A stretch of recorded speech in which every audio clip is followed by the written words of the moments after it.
O segundo ciclo do Itatiaia Elos termina hoje com um painel de debates na Arena MRV.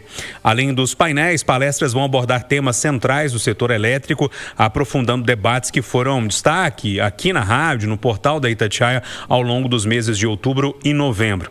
O evento reúne líderes de grandes empresas, governo, para analisar desafios e oportunidades da nova matriz energética brasileira. O Bortoleto, primeiro ciclo de mineração, a gente estava lá nesse debate e hoje a gente falando um pouco de energia, tudo que envolve essa transição energética, um debate importantíssimo no momento que a gente está vivendo. É verdade, Júnior. E falamos, nós só um pouquinho não, quem acompanhou aqui outubro e novembro aqui na rádio acompanhou profundamente debates que são esclarecedores, trazem para a linguagem comum do cotidiano a importância da energia no desenvolvimento econômico, no desenvolvimento do nosso país. Hoje a gente vai poder ver os especialistas ao vivo, comentando, fazendo com que esse fechamento seja verdadeiramente, não só oportuno, eu digo, mas principalmente seja um estupim adequado para a melhoria e a adequação desse setor tão importante e estratégico que a gente tem no Brasil.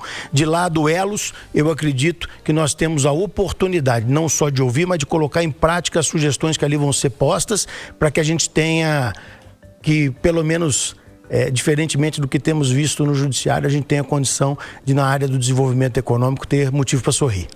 Eduardo, carros elétricos, placas solares, toda a questão de gasto de energia por meio da inteligência artificial, ou seja, é um debate mais que urgente, né?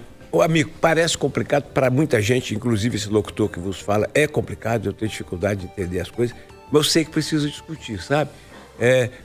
Por exemplo, eu acho que precisa conversar com gente inteligente para me explicar como que um presidente da República gasta 5 bi, chama uma COP30 para a Amazônia e se frustra por não conseguir adesão dos países ao mapa do caminho para acabar com os combustíveis fósseis, mas isso 20 dias depois dele autorizar pesquisas no meio da Amazônia para prospecção de petróleo.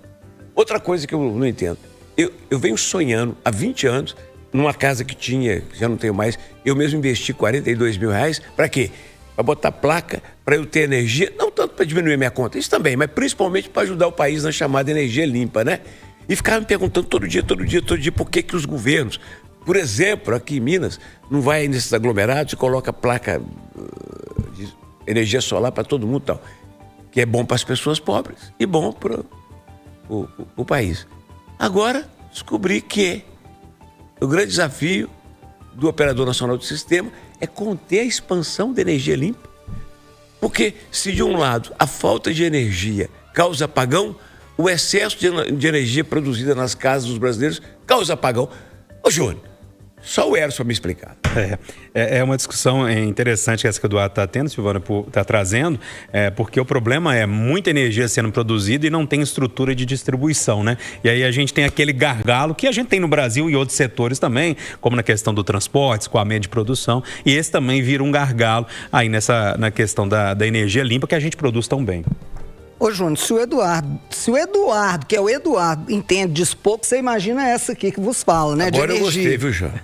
Não vou entender, entendo muito pouco, mas o meu irmão trabalhou a vida inteira na CEMIG e ele fala isso, ele fala assim, olha, os últimos investimentos que a gente teve para produção de energia também já, né? Produção de hidrelétrica, etc., já está esgotado, não foi feito nada depois lá da década de 70, 80, Itaipu, aquele trem. Mas o problema maior não é esse, a produção de energia até tem, o problema é exatamente a distribuição.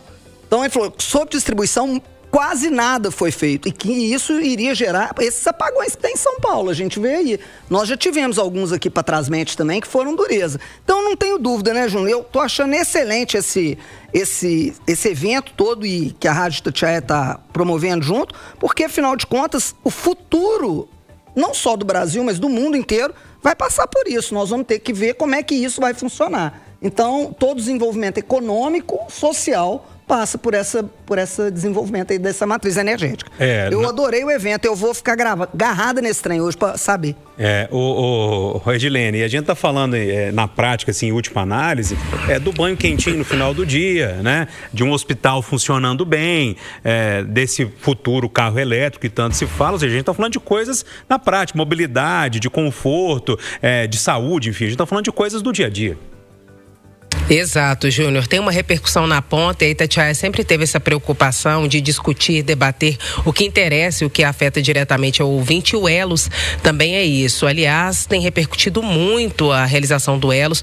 Eu tive o prazer de apresentar a primeira edição, a edição de estreia, ao lado do meu amigo Márcio Gomes, que é a âncora da CNN. E aqui em Brasília, muitos políticos já falam do Elos, muitas autoridades, tanto que nessa edição nós temos a presença da presidente da Petrobras e do ministro do STF, Luiz Fux. Então é um debate muito importante. Quando eu estive na COP, vários CEOs de grandes empresas, de vários setores, o automotivo, ligado à produção de energia, de mineração, falando sobre o Elos. Lá eu fiz matérias sobre o Elos, que foram veiculadas, fechadas pelos colegas, veiculadas na programação da Itatiaia, porque a nossa preocupação é colocar os agentes para debater e também levar esse debate e incluir o ouvinte da Itatiaia. Então, desse ponto de vista, é importantíssimo, segue o papel que a Itatiaia sempre teve, né? E acrescenta, reunindo essas autoridades. Agora a Itatiaia organiza um debate que reúne grandes autoridades para discutir esse tema e é fundamental que ele seja debatido. O Eduardo citou a COP30, falou que não entende por que teve exploração da margem equatorial ao mesmo tempo que se pede o fim dos combustíveis fósseis. É claro que há interesses econômicos de várias partes nesse debate,